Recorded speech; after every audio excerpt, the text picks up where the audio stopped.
Washington State gets raided behind a search warrant that contains nothing but reasonable suspicion and no probable cause. Yet the judge signed the warrant. A neighbor's tip. I think he's growing marijuana. There's a light on in his upstairs attic. The cop said he could smell marijuana coming from the house. Even a canine alert on a house is not probable cause to search. That's only a vehicle. The judge signed the warrant. They raided him, got 100 plants. 2 months later, this 61-year-old gentleman said, I'm going to turn that light on again. And he turned it on. 2 days later, they raided him again. Nothing in the house this time. The same cop on the first search warrant affidavit that said he smelled the marijuana is the same cop on the second one that says he smells marijuana coming from that house. The man has his house paid for. It's built back in the 1800s. $600,000 house. The local task force and the prosecutors told him, we're seizing the house. If you'll sell it, give us $600,000. You keep $200,000, then we'll only put you on 30 days house probation. How is that happening in America? If I don't have $600,000 to give, I guess they'd put me in prison. Do you see the prosecutors and our government is in this for the money? He paid one of the top defense attorneys $80,000. And here's how those attorneys do. Man, we'll beat this. That's a bad search warrant. Oh, I'm the top here. Paid him $80,000. And then through the year process, it's, well, you know, maybe we should settle. That's a pretty good deal. Here we have a 61-year-old man who's never hurt anybody, afraid every night the police are going to bust into his house. You know what will stop that? Lawsuits. They work. Candy and I had our home raided on a civil raid. They came to get my girls. Well, it wasn't just they came to get my girls. It was my ex-brother-in-law, whom him and I had fist fights together. We hate each other. He became a cop, got my ex-wife, and they came into my house to get my girls. My girls put up a fight. They left bruises on them, and then they left. Left the kids there. Yeah, I teach my kids. So, Candy and I sued them for $10 million. I sued the judge, the attorney, the county, every officer involved, the constable's office, brother-in-law. And it was very easy. You know what it cost me to sue these cops in federal court? $350. I couldn't believe it. Your federal court is the same. Walk in and say, I want to sue a cop. I need a pro se packet. That means I'll be my own attorney.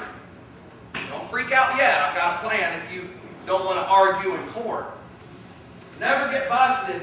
Email box is full of just crazy cases.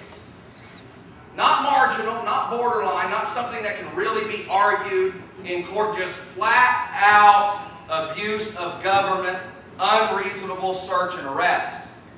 So those are the ones we're going to grab.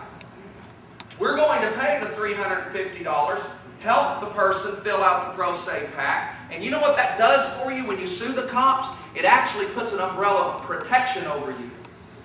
Because now if they harass you or bother you, it looks like they're doing it because you sued them.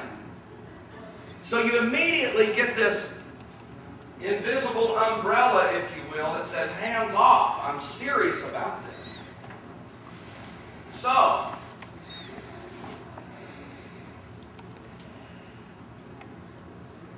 upon filing the lawsuit, getting it in court, then I'll pick up the phone, Candy and I, and we'll use our popularity to convince attorneys in their area to take that case on a deferred. Meaning when you win, you get 50% of the money. Candy and I get our $350 back. and the person who was abused gets 50% of the money. This will work. Let me tell you why. If all of us right now picked up our signs and protested and went to Washington and said, stop all this, would it work? No, it hasn't worked. Instead of us being the voice, we need to get others to speak for us. And the only way to get them to pick up the phone and call Washington is to torment them with their own courts. And what I mean by them are the judges. If there's a judge with 10 cases in a town in federal court because the cops are pulling people over and searching them without their permission, she'll get tired of that. And two things will happen. She'll make a phone call to that police department and to Washington. Because that's how Washington keeps up with what's going on and what the trends are. It's what the local judges are telling them. It's part of how they keep up with trends. But even more important than the judge picking up a phone and saying, we got to back off, we've got to do something. We will have the insurance companies who are paying those lawsuits picking up the phone and saying, we can't do this anymore. Here's what happens if a police department gets too many lawsuits. That insurance company has a lawyer that defends that police department in court.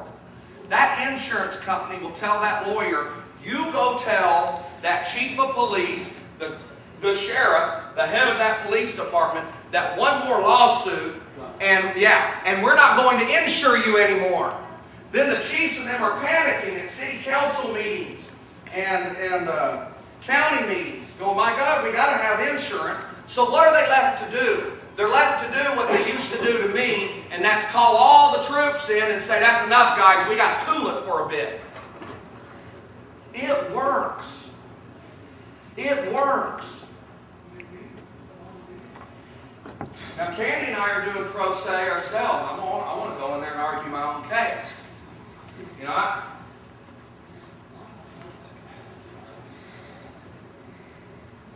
I'm dumb. I admit it. I really am. Well, the problem is most everybody I meet, I'm smarter than them. So we need to be